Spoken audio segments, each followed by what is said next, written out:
Telangana BJP రాష్ట్ర అధ్యక్షుడిగా వ్యవహరించిన బండి సంజయ్ తరచూ ఒక మాట అంటూ ఉండేవారు. సీఎం కేసీఆర్ జైలుకు వెళ్ళక తప్పదని, ఆయన చెంచల్గూడ జైల్లో ఉండటం ఖాయమని చెప్పేవారు. దీనికి కౌంటర్ గా కేసీఆర్ ను జైలుకు పంపే దమ్ము ధైర్యం ఎవరికుంది? కేసీఆర్ జైలుకు వెళ్తే తెలంగాణ ప్రజలు చూస్తూ ఊరుకుంటారా అంటూ కేసీఆర్ బీఆర్ఎస్ కార్యకర్తలు నాయకులు తీవ్రంగా రియాక్ట్ అయ్యేవారు. అయినప్పటికీ బండి నోటి నుంచి పదే పదే జైలు మాట వచ్చేది. కట్ చేస్తే అప్పుడు ఆయన నోటి నుంచి వచ్చిన జైలు మాట తాజాగా జరుగుతున్న పరిణామాలతో సింక్ అవుతుందా అన్నది ఇప్పుడు ప్రశ్నగా మారింది.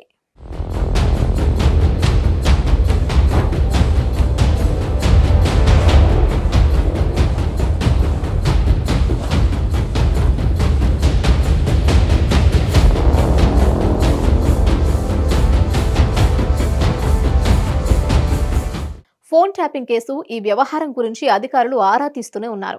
ఆ కేసుకు సంబంధించి ఇప్పటి వరకు వెలువడిన అంశాలకు తాజాగా రాధాకిషన్ రావు నేర అంగీకార వాగ్మూలాన్ని చూసినప్పుడు బీఆర్ఎస్ అధినేత కేసీఆర్ కు కొత్త తిప్పలు తప్పవన్న మాట వినిపిస్తోంది. కేసీఆర్ కు ట్యాపింగ్ కష్టాలు చుట్టుముట్టడం ఖాయమని చెప్తున్నారు. సార్వత్రిక ఎన్నికల ఫలితాలు వెల్లడైన తర్వాత ఈ కేసులో కీలక పరిణామాలు చోటు చేసుకుంటాయన్న అంచనా బలంగా వినిపిస్తోంది.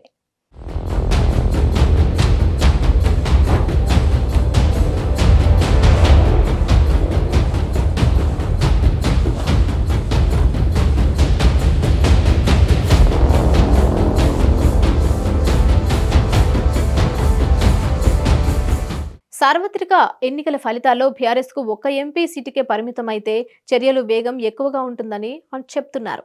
ఇందుకు కారణం ఆయన గారాల పట్టి కవిత కోసం కేంద్రంలోని మోడీ సర్కార్కే షాక్ ఇచ్చేలా ప్లాన్ చేసిన అంశం రాధాకిషన్ రావు వాగ్మూలంతో బయటకు రావడంతో బీజేపీ అగ్రనాయకత్వం సీరియస్ గా ఉందని తెలుస్తోంది. తమపై ఎవరూ చేయని స్కెచ్ వేసిన కేసీఆర్ ను అంత తేలిగ్గా వదలకూడదని, అలా చేస్తే వచ్చే రోజుల్లో తమకు చాలానే తిప్పలు తప్పవన్నట్లుగా వారు భావిస్తున్నట్లు బీజేపీ వర్గాలు వ్యాఖ్యానిస్తున్నాయి.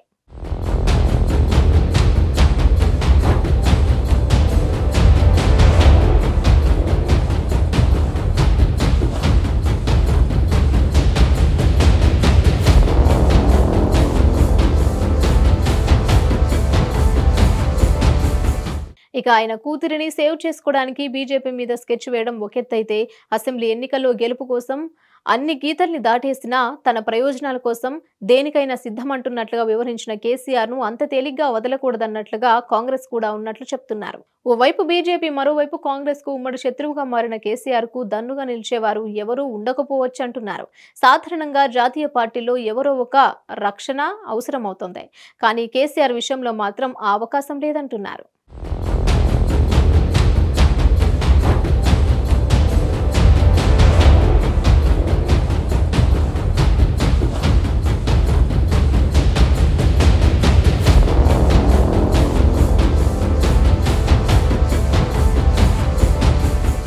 వారు తెలంగాణలో 10 ఏళ్లు అధికారాన్ని అనుభవించాడని, రాష్ట్రంలో ఎవరికి చోటు ఇవ్వకుండా ఒక్కడే 10 ఏళ్లు రాష్ట్రాన్ని ఏలిన వైనం గాంధీ ఫ్యామిలీని రగిలిపోయేలా చేసిందంటున్నారు.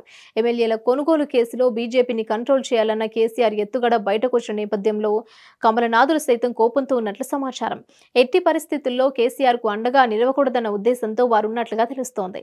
ఈ పరిస్థితుల్లో ఏమైనా చేయొచ్చని, ఆయన చేసిన తప్పులను ఆధారాలతో ఎత్తి చూపిన తర్వాత ప్రజాస్వామ్య పద్ధతిలో జైలుకు పంపినా ఆశ్చర్యపోవాల్సిన పని లేదంటున్నారు. అయితే చెప్పినంత తేలిగ్గా జరగదని, దానికి మరింతో కసరత్తు అవసరమని అంటున్నారు. ఏమైనా కేసీఆర్ టైం చాలా బ్యాడ్గా ఉందన్న మాట మాత్రం అందరి నోట వినిపిస్తున్నమాట.